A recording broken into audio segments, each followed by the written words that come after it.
fishing. People, when you're in the mood, let's go fishing. Well, it's just me and you. Head on down to the fishing hole. Grab your hat, get your pole. Let's go fishing when you're in the mood. Canadian sport fishing, brought to you in part by Rapala, premium fishing gear crafted from experience. Crown, protect, maintain, save. Raymarine Electronics, Raymarine, simply superior. Fast Fender, the easiest way to attach and adjust your fender. Easy Docker, docking made easy.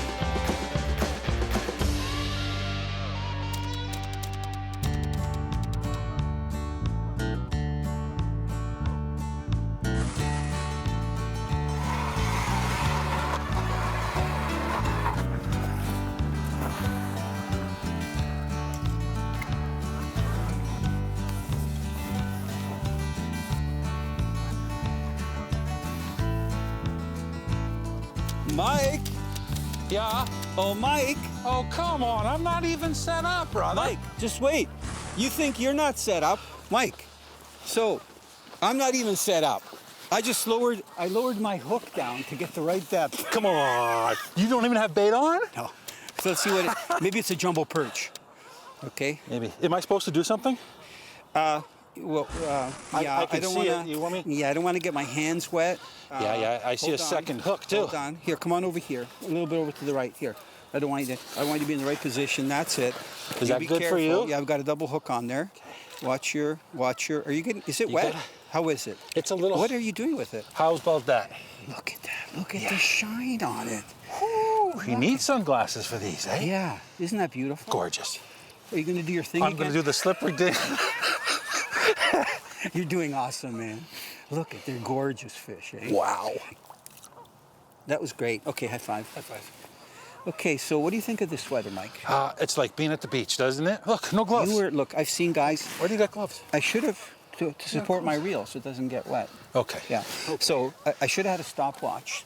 I was watching you, and my brain wasn't, I was fighting the fish, and I could see you in slow motion going, I'm coming. Okay, I got fish. I got fish to catch. I want to go catch fish too. If I holler, I want you to like run and do like the second base thing. You want to slide in? Right in. Slide in. Grab the fish. You'll do the same for me, right? And no. See you in a bit. See you in a bit. Have fun. You know I love to ice fish, and one of my favorite guys to ice fish with is none other than Mike Borovic, my baller brother. We don't just fish, we have a blast on the ice. I mean, he's a joker. I gotta really watch out. He'll try to put a fish down my back, you know, and do all kinds of stuff. But we have a lot of fun. And this week we've chosen to head up north and to try fishing for some rainbow trout. Mike loves to fish for panfish. He's like a master. You know, he's got all these jigs and stuff. And where he's from in southwestern Ontario, he fishes for a lot of crappie, bluegill, and pumpkin seed. But he hasn't fished that much for trout. So I'm looking forward to seeing his face when he hooks one of these trout. You know, he has a special way of holding his fishing rod, his ice rod, and you know, he's really fancy. But when you hook a nice rainbow trout, they fight really hard. They twist in the line and they run left and right. They can't jump out of the water because of the ice, but it's a handful when you hook them. So I'm looking forward to seeing what antics we're going to get into.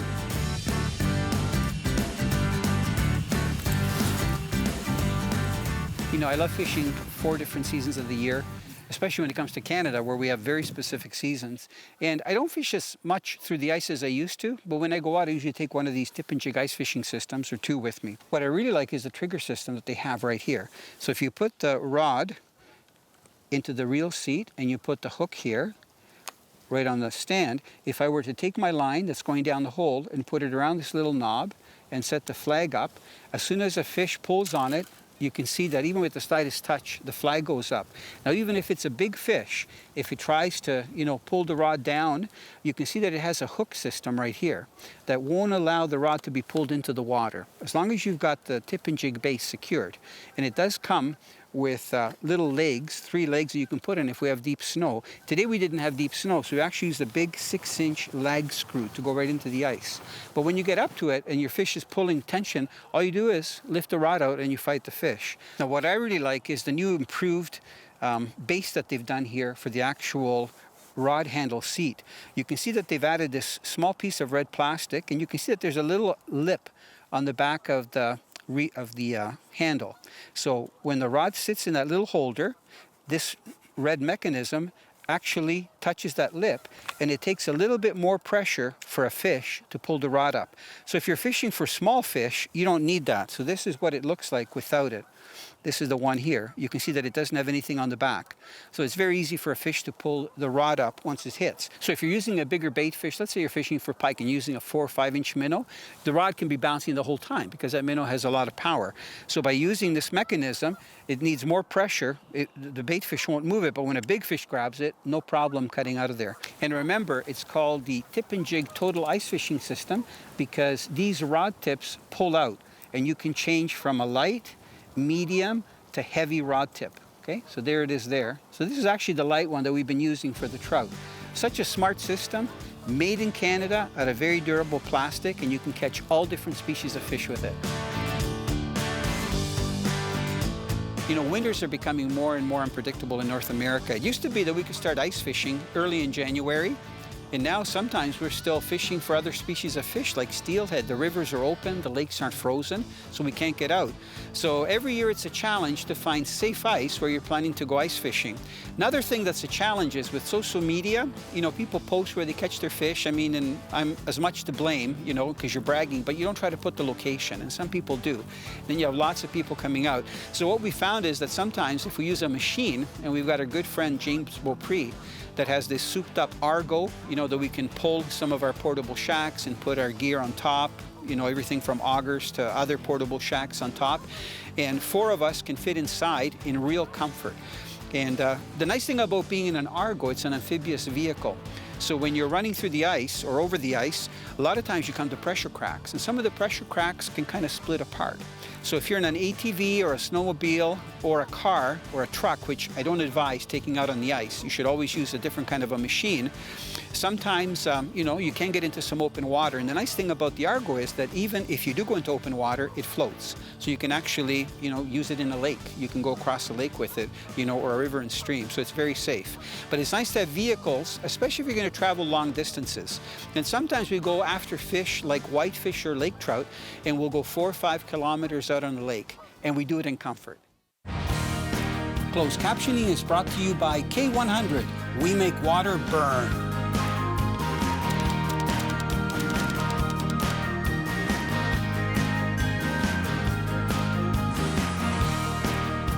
Oh, over there, Mike. Grab the tip up. Oh, quick, run, Mike, run. See Mike run. Run, Mike, run. Is it still there? Mike, you hold on to yours, okay? Mine isn't that little, but I'm going to try to get mine up. You're doing okay? I'm doing good. Doing good. Okay. Don't try to lift them up. You be careful. Man, it's fighting good. Can you hear that drag? Oh, I love it.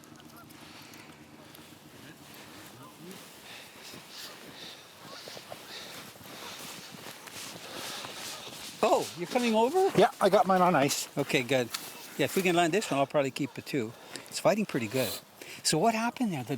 Was there a little group We that got came lucky. in? We got lucky. I don't know. I like being lucky. Me too. I saw you fighting. I saw that rod fight, the bend here. I got to be careful. Okay. He's got 2 little trebles. Top. I'm going to try to It's a nice one. go in there, grab them nicely. Okay. Don't lose it. Don't lose it. Don't hold on to the line too hard. Let me go get it back up. Look at this. Nice fish. Hold on. He's got to settle down. That's one thing about rainbows. They just thrash in the line. Because I have a light leader on. Can you get? I see that. You can do it. Hold it. Careful. Oh, it's a nice plump fish. Oh, good fish. Nice fish. Oh. You watch that hook. Are you okay? Are you done throwing it around? Yeah, it's fun. I'm going to keep it, so that's okay. Excellent. Okay, here, let me get the hook out. Nice size fish, eh, for eating? Absolutely. I think your dad's going to be happy. My dad's going to be happy. Now, you know what's interesting? We had the one tip and jig set up. Was it on the lower hook or top hook? Lower. Okay, that's interesting, because this one nipped it once, and then I jigged it very slowly, and he came back and nailed it. You know, one of my favorite species of fish to get through the ice are the trout species, for a couple reasons. Trout are cold water fish, you know, so because fish, their metabolism is controlled by the external temperature, they're cold water fish. So when it's cold, they're still really active. It doesn't matter if it's a char, like a brook trout, or a Dolly Varden char, or a lake trout, or some of the trout species like rainbow trout, brown trout, and so on. Rainbows, to me, are especially interesting because they can suspend anywhere in the water column when you're trying to catch them. I got it. What? There goes the flag, there goes everything. Did you lose the fish? Nope. Oh, nice landing. Let me put the flag back in. Good thing that everything comes apart and goes back together. Okay, fish. Fish. Flag later. Flag later? What do you mean? Gotta be calm and collective. Oh, yeah. Oh, it's a nice one. Is it? Oh, yeah. Nice and easy. Nice and easy. Easy Watch peasy. that hook. Easy peasy. Bottom Easy hook. peasy. Easy peasy. It's fat. It's a fat rainbow. Nice. Oh my goodness. Look at the colors. Beautiful. Wow. Isn't that a gorgeous fish? The purple in there. It's beautiful. Oh, I almost did the Borovic throw. Yeah, I'm trying to get the hooks out so Yeah. you can play Hold on, all you hold want on. with You your know what? slinky. No, I didn't throw the hook. Oh, there. Okay. You be careful. Do you need pliers? Nope, we're good. You're back in the vehicle. Just kidding. I'm just messing with you. Look, See? Oh. Good thing we're keeping this one for Gorgeous eating. fish, It's eh? a beautiful fish. You yeah. can sort that out after. What? The jumping and stuff? No. Oh, it's beautiful. Did you want That. to kiss? No, you got to Look what you did. No, You did that. You want to kiss it? Sure. Go ahead. Come on. Go ahead. Come on. Come on. Go ahead. Come on. There. No, wait. Does that taste good? Very good. Wait. It smells like success. I like that. Garlic and butter. You know what? I'm going to put it under the snow. Why don't you Okay. take your time while I go jigging and you can fix that mess that you Yeah, made when yeah, you slid and yeah. grabbed the rod? Uh-huh. When we targeted the rainbows today, and we got a whitefish too, we're either using artificials and we're using a variety of rattling lures, jigging lures, spoons, and also some prepared bait. So look this is it right here. This is an orange color. We're also using pink. Let me just get it out and I'll show you. It's kind of like plasticine. You can see how moldable it is. And if you were to smell it, it smells quite strong. It has almost like a fishy smell. It's probably some kind of formula, the same formula that they use for like, you know, the feed in a hatchery for the fish.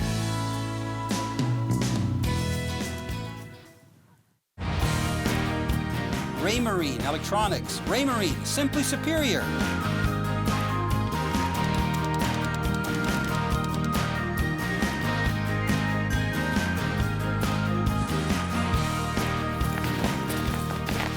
Do you want me to give you a hand with that? Sir? Are you ready? Oh, Look it's at a that nice little little fish. What a beauty. nice little rainbow. That's it. Yeah. So cute. One of I the like size, cute like the ones. one that I got earlier. That's awesome. On the spoon. Yeah, you hit it really well. Oh, yeah. You know, we had a great day to fish today. Temperatures were hovering around 0, but I got to tell you that driving up this morning, and we left, you know, where we originated from at about 3:30 a.m. Yeah, it's been a long day. The temperature was like -13, -15, and we were going, we hope it warms up, we hope it warms up. But you know what? We were dressed properly. So in my case, I've got this really heavy, this is an Arctic Shield coat. They actually use it when they're working on the oil rigs and stuff. And I've got, this is a rain pant, but below that I've got insulated jeans, and below that I have like long underwear. And I have down booties inside my rubber boots. And we always have a rag with us. So, you know, kind of like the mechanics have in their shops. Because once you do handle a fish and you get slime on, whether you release it or keep it, your hands can get really cold, especially when the wind hits it. So we have to have a rag handy to wipe our hands off. So half the challenge when you go ice fishing is making sure that you're comfortable. You know, both rainbow trout and steelhead, and of course steelhead, you know, were hatchery raised and released into the Great Lakes. They're originally from the West Coast. Love to hit trout eggs, and they also work really well. And also when we use those, we put them on a very small hook, a number 12 hook. Oh yeah, oh yeah, Oh, yeah. Oh, yeah. oh yeah. Oh, yeah. Okay, here's where I get wet. Oh, up a little higher. Oh, hey, I like it when you get wet. Oh, get I that. don't mind. Oh, what a football. What a football. That is a fish. Wasn't that a football? Yeah, look at that. How am I going to hold it? Look at this guy's so wide. Look at here. Let's not guide him towards the hole. What a gorgeous rainbow. No kidding. Beautiful, eh? No What a fatty. kidding. Someone's going to enjoy this fish, eh? We let a few go. This is like beautiful. It's all about the hooks, you know. Fish like rainbow trout have acute vision. They can see really well. And we had a friend of ours out on the ice, Nahum, who fishes a lot for rainbow trout. And he said, Italo, the lighter you go with your leader, the more hits you're going to have. The tinier the hook you use, the more hits you're going to have. And he was absolutely right. You know, I steelhead fish, and sometimes we'll see steelhead in a pool, which are really a rainbow. They're just a migratory rainbow that spends its adult life in salt water and then runs up freshwater streams. The rainbows we're fishing for today are landlocked rainbows, or freshwater. But I've seen big steelhead in a pool, crystal clear, where if you use a 6-pound test leader, the fish actually move apart and make like a nice alleyway for your line and bait to go through. But if you go down to 4-pound test and even 2-pound test, they don't move and they grab the bait. And usually it's a very small hook with a single leg and they'll actually take it. Otherwise they won't. So it's very important, especially if you're bait fishing, either, you know, with a small row bag or using moldable bait or using a single leg, to go really small as you can. Just make sure that your drag is set right on your fishing outfit. Really helps if you have like a small ice fishing rod and reel instead of just a stick, or using just a line on a spool. Or even with the spinning reel, sometimes some people like to back reel, so they put it so that the anti-reverse is off, and they actually use the handle when the fish wants to run backwards.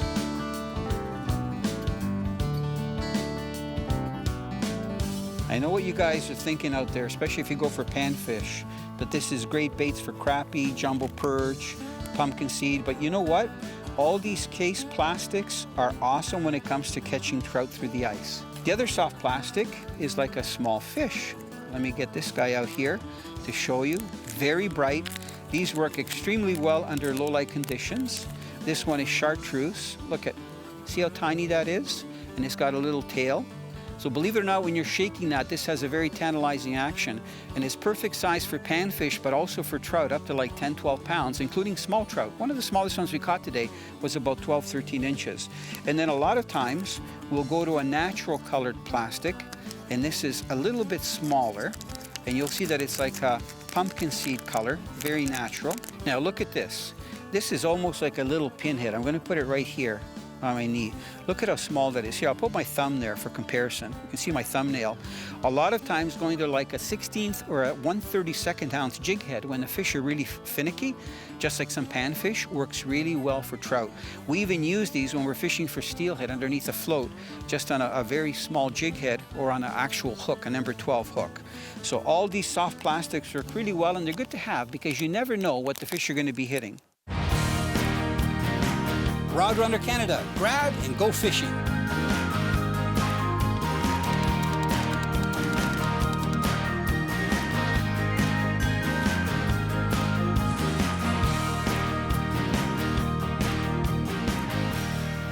Nice and easy. There's so much fight in them. Look at, gorgeous fish. What a beautiful fish. Look at, they're just footballs. Isn't that perfect for rainbow trout? Just going to show you that we've been hooking them really nicely. Look at that hook is just in the roof of the mouth. See, there, came out. Look at, what a beautiful rainbow. Perfect eating size. Man, do they fight hard on light line. Electronics. You know, I had somebody ask me for ice fishing, especially like in water less than 10 feet, do the fish feel the sonar, you know, when using a sonar? And I go, they do, but I think the hunger goes past the sonar thing and they hit your bait anyway, you know, because I've caught some rainbow trout like in 6 feet of water, 2 feet below the ice, and I've actually seen them come in and smack it and grab it and take it away. Sonars are important, especially if you're fishing in deeper water, but we also use sonars in shallower water. For example, you know, today we fished for whitefish in deeper water, like 30, 40 feet, and we're using very small jigs and grubs right on the bottom. And then we went as shallow as about 6 to 10 feet, fishing for the rainbow trout, a lot closer to shore and, you know, in very small, shallow bays. So a lot of times when you're fishing that shallow, you're really using the sonar to just find the depths in areas that, you know, are a little bit deeper, or maybe a weed cluster that's coming up off the bottom. We're like a school of baitfish here. We've got James Beaupre behind the Argo, Mike Borovic to my right, and I'm here. And this is kind of nice because we're watching our screens. It's kind of like a computer game. So as I'm lifting my rod up, I can see my lure fall down on the right side of my screen. That's called the A-scope. And I can see the line that is creating the image to the left. So as you can see, we're in about 30 feet of water. We tried moving a little bit deeper just to see if there's any whitefish or lake trout around. And I have a little plastic minnow on. So this is the kind of thing where, you know, it's not like run and gun in the summertime where you run around on a boat. You have to be patient because you got to draw the fish to you. You know, fishing has to do with timing and location. I used to ask my friends, what's the most important thing in fishing? They would say location. I'd say timing. Doesn't matter if you're on the best spot if your timing is off. For rainbow trout, timing is important. Location, certain depth, you know, anywhere from 4 to 10, 12 feet, especially early in the winter and late in the winter when you start to get, you know, just ice that forms, early ice or late ice. And for the timing of day is very important. Normally when I go for trout, I have to drive 3-4 hours, so it's really hard to be there like at daybreak or an hour before. We usually get to the spot about an hour after daylight, then we get our gear, we walk out, we're not fishing till like 10 o'clock. But most of the time, if you can fish those first 2 hours of daylight, you catch the nicest fish, and the action is nonstop. As a matter of fact, even today, I was just setting up one of the lines, and I dropped my line down, you know, just to test the depth, and bang, I had my first fish on. And that's very common when you're ice fishing because the fish are very active. Then it seems to be a lull through midday, so I'm going to say from about 11 till 2, kind of like in the summertime, and then from 2 to like 5:30, which is about when it gets dark up north, in the northern part of North America, the fish start to become active again. So I believe that they actually they move out, they probably go to deeper water, and then when the timing is right, they come back in and feed. We call them food shelves. So it's very important to cover that early period. So if you're ice fishing and you get cold, head back, you know, that midday when you have 2-3 hours, go grab a coffee if you don't mind walking back out, and then go back out and fish those peak periods. If you do that, you're probably going to catch a lot of fish. Canadian Sport Fishing, brought to you in part by Rapala, premium fishing gear crafted from experience. Crown, protect, maintain, save. Raymarine Electronics, Raymarine, simply superior. Fast Fender, the easiest way to attach and adjust your fender. Easy Docker, docking made easy. You know, this is a real Canadian thing, eh? Eh? Right, Eh? to be out on the Eh? ice. We need to get a Tim Hortons after this. Look at this, that teeny. Look at, I want to show them. Look at that teeny tiny hook. Hold on, come on. Look, you can see that little hook in its mouth. Oh.